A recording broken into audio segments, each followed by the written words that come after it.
Trafficking coke is nothing new, and Antwerp has become home to some of the biggest smugglers over the past few years.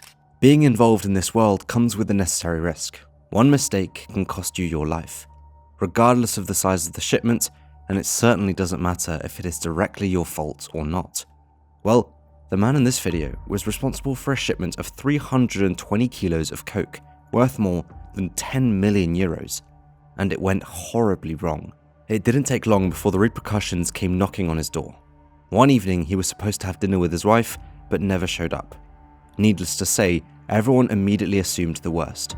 But a few things didn't add up, and it all became very suspicious. Something wasn't right, especially since his wife did something questionable as well. What happened to Abdelkader Bouker, also known as the Jew? Abdelkader Bouker was born in 1970. He began his criminal career as a hustler in gold and jewelry in the Diamond District in Antwerp. Abdelkader was a Moroccan, but working in the Diamond District taught him a bit of Hebrew, which earned him the nickname the Jew. He gradually switched to drug smuggling at the end of the 90s back in Morocco. Not long into his career, he encountered his first problems. In Morocco, he was once kidnapped by a group of Moroccans from Spain after he allegedly stole a large shipment of hash from them. Abdelkader was badly beaten among some other rather unpleasant things. It ultimately took the Moroccan police to free him from the kidnappers. The police knew he wasn't kidnapped for nothing and suspected him of drug smuggling. As a result, he was thrown in jail. This was everything but a wake-up call for Abdelkader.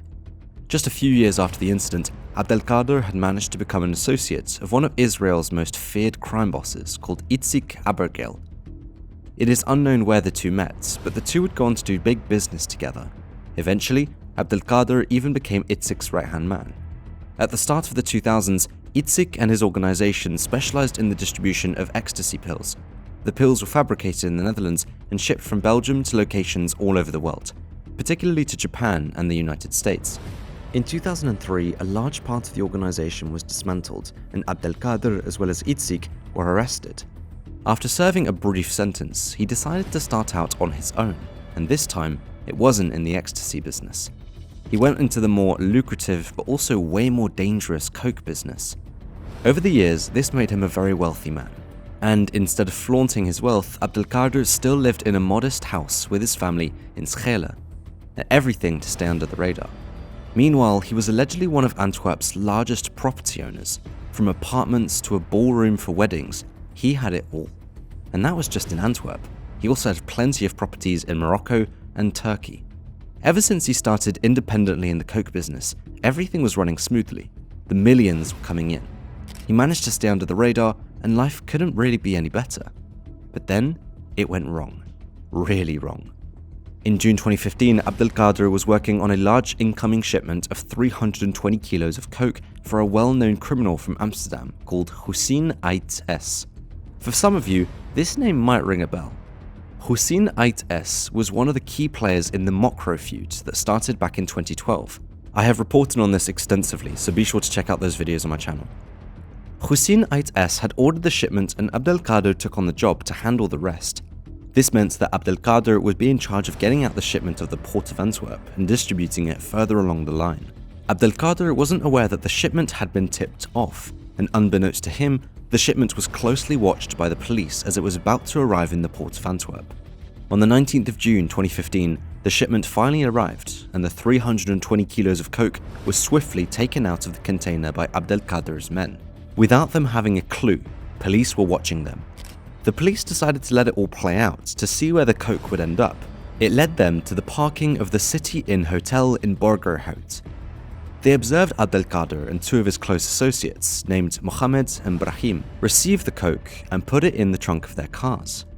That's the moment when the police made their move and arrested all the men. The coke, worth well over 10 million euros, was seized, and that's when the trouble for Abdelkader started. After just a few weeks, and to everyone's surprise, Abdelkader was released, even though he had a lengthy criminal record for drugs in the past.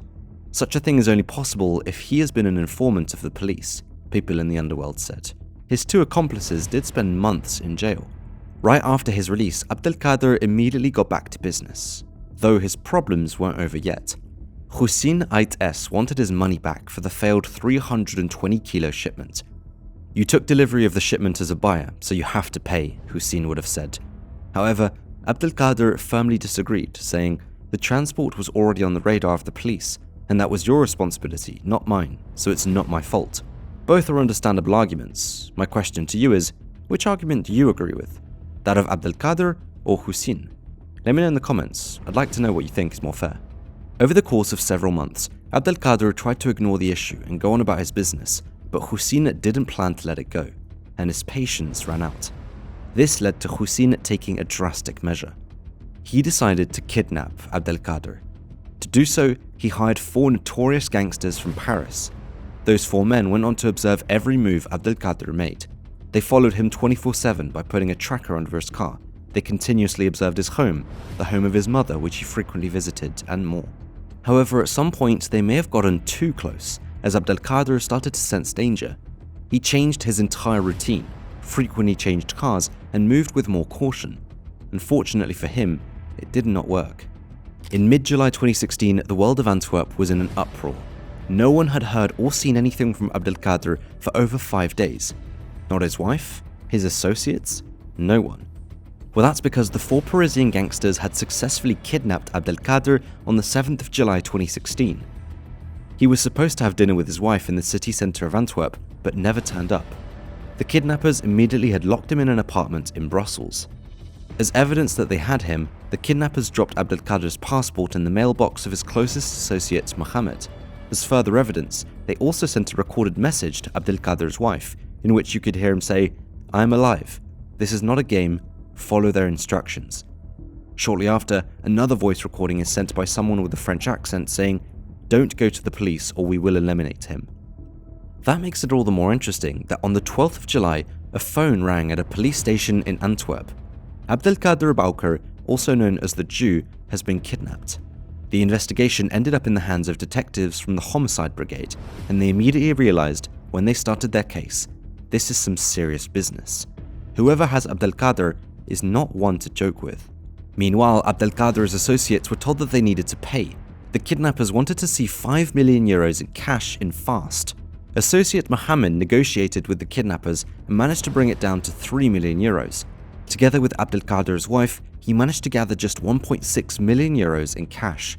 We know that Abdelkader was presumably really wealthy, but most of that wealth was stuck in properties and other illiquid assets. Nevertheless, the kidnappers wanted cash and cash only. Despite not having the full amount yet, Mohammed and Abdelkader's wife offered to pay the 1.6 million as a sign of goodwill, assuring the kidnappers that the rest would follow. The 1.6 million euros was handed over to an unknown man called the General, who then delivered it to Houssine and his gang. Mohammed and Abdelkader's wife were supposed to pay the rest later, but it didn't come to that anymore. All of a sudden, all contact between the kidnappers and Abdelkader's entourage stopped. They started doubting whether Abdelkader was still alive.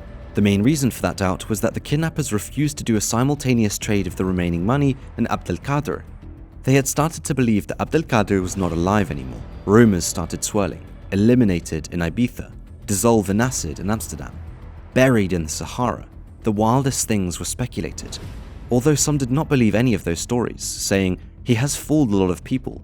He lets his entourage pay some money, and now he's somewhere counting the rest of his money in peace while everybody thinks he's not alive anymore." That would really be a move for the Jew. Police investigations still went on, though they couldn't count on any help from Abdelkader's entourage. His wife initially denied to police that a ransom was paid, but finally gave in when she was confronted with intercepted phone calls of her clearly admitting to paying the ransom. Police officials weren't happy with the behaviors of Abdelkader's entourage, saying the family of the victim are withholding information about the people who ordered the kidnapping and the reason for it. It is clearly drug-related.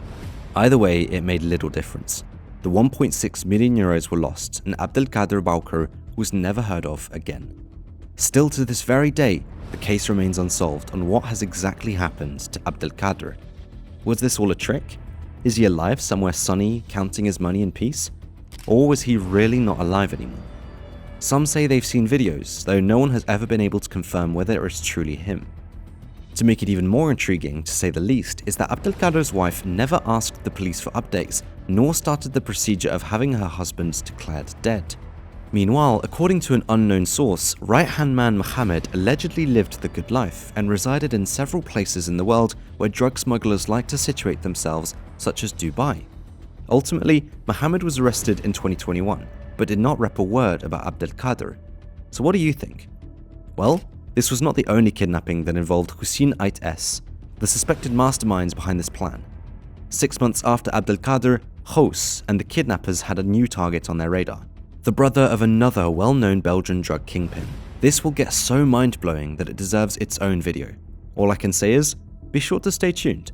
Subscribe if you've not already, leave a like on the video if you have enjoyed it, and drop a comment showing your thoughts or suggestions. I always look forward to discovering new subjects.